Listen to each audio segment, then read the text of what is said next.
Exclusive Ipsos polling conducted for Global News finds 2/3 of Canadians would take a booster shot without hesitation.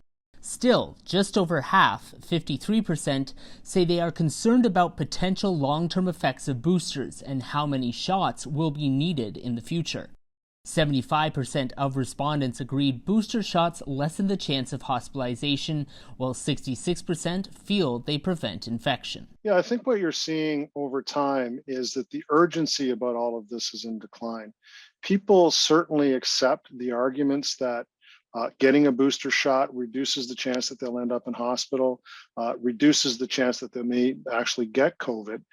But their sense that the urgency around this is not what it was, say, a year ago or 18 months ago, where people have more experience with the disease these days and they think that they can basically take their time. So we don't see as much urgency. There's an intention to get to get boosted, and for people who even are under vaccinated and need more than boosting, there's an intention to do it, but there doesn't seem to be an urgency to do it.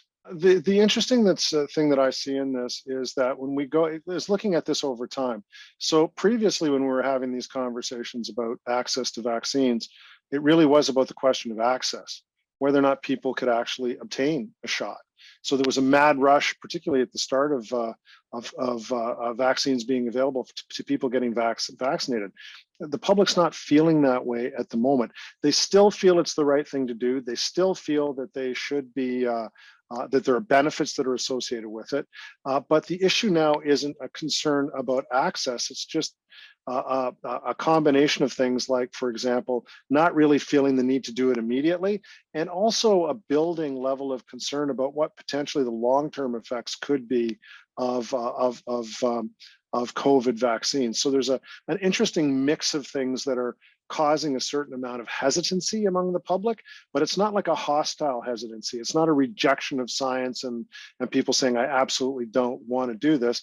They may have some questions, but also that emotional need to say, I've got to get it to save my life at this moment isn't today what it was when we first started into making vaccines accessible. So the whole public opinion environment around vaccines has changed, and actually, quite honestly, it's starting to look more like what people think about flu shots, as opposed to something that is a protection against something that could be really, really urgently deadly.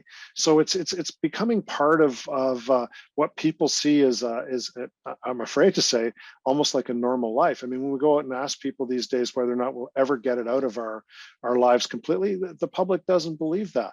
And when we see, in terms of the level of importance that people put on fighting the COVID pandemic, a whole series of other issues have passed it in terms of public levels of concern, particularly things that relate to the economy, which people have a real urgency or sense of urgency about.